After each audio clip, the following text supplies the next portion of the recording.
But you need to know this thing and live for it and die for it. Boast only in the cross. The word boast is used for exulting, rejoicing. Rejoice only in the cross. Exult only in the cross. Boast only in the cross. Now, how in the world can that be? That is a shocking statement, isn't it? It's a shocking statement. Why? Two reasons. It's like saying, if you're going to exult, exult in lynching. If you're going to exult, exult in the electric chair. If you're going to exult, exult in the gas chamber. If you're going to exult, exult in lethal injection. Lynching. I glory in lynching. That's strange.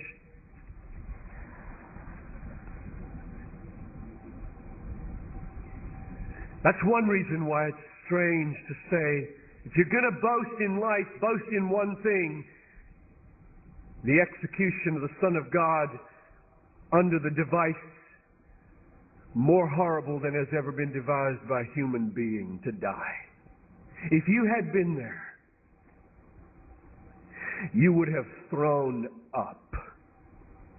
You would have pulled on your hair. You would have screamed and torn your clothing. No, no, no, no, you would have cried, and you would have run away and thrown yourself on the ground. This we're going to boast in. This we're going to exult in. This bloody, horrible, screaming. You think Jesus died quietly? I think he screamed until his voice was raw.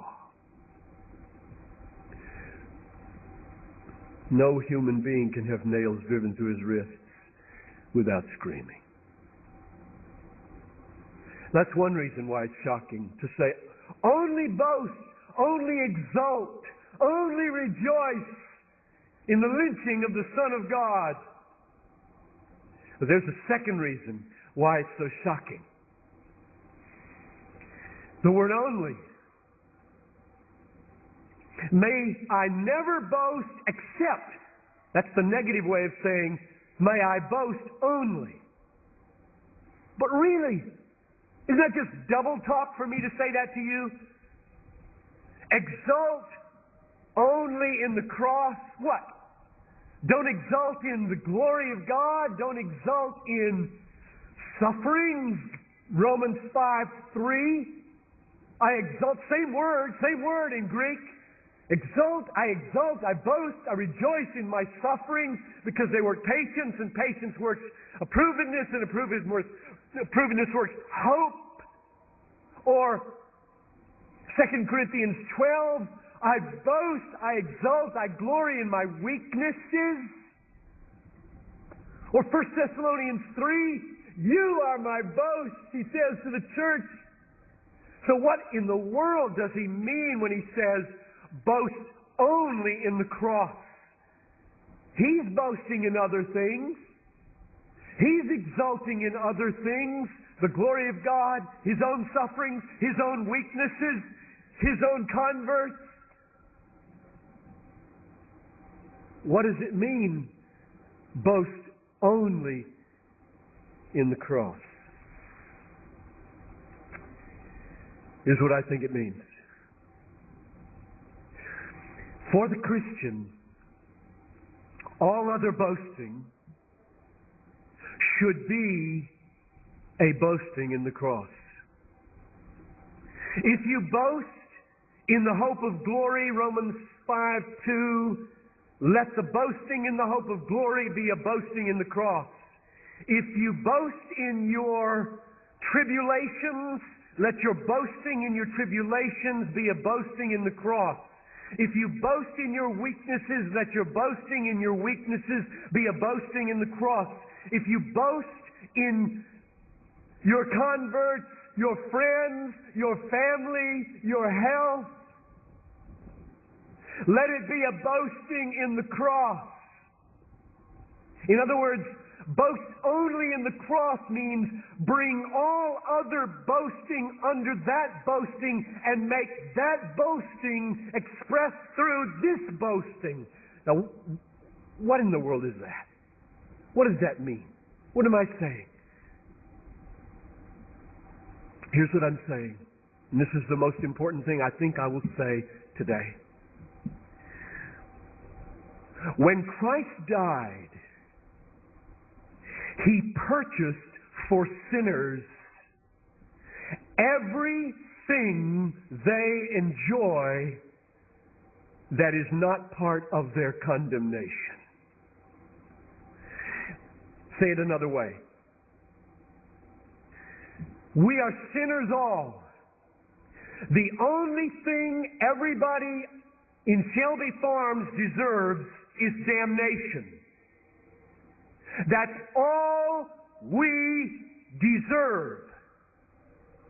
Therefore, every beat of your heart on this lawn, every sight with a wholesome eye, every word sung to the Lord, every movement of a strong arm, every step taken with healthy legs, every word heard with a healthy eardrum, every friend at your side, every word that you can read, every joy that springs in your heart is a blood-bought gift which you would not have had He not died.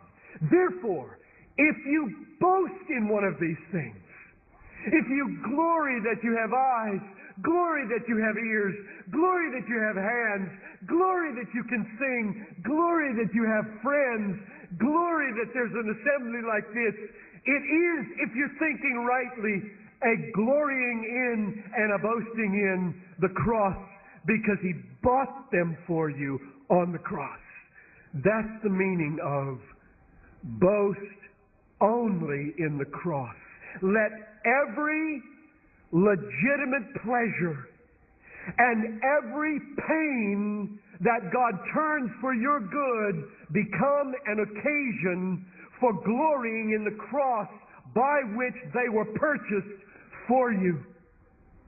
My heart's desire is that all of you would see why we should be a cross-saturated people.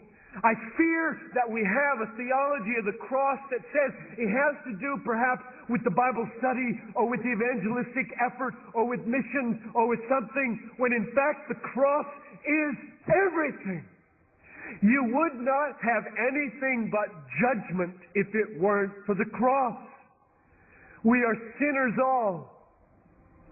You are and I am doubly undeserving. How so?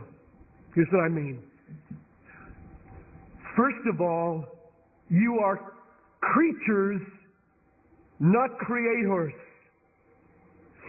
God made you. He is not beholden to you. You have absolutely no rights over against the living God. He has all rights over against you.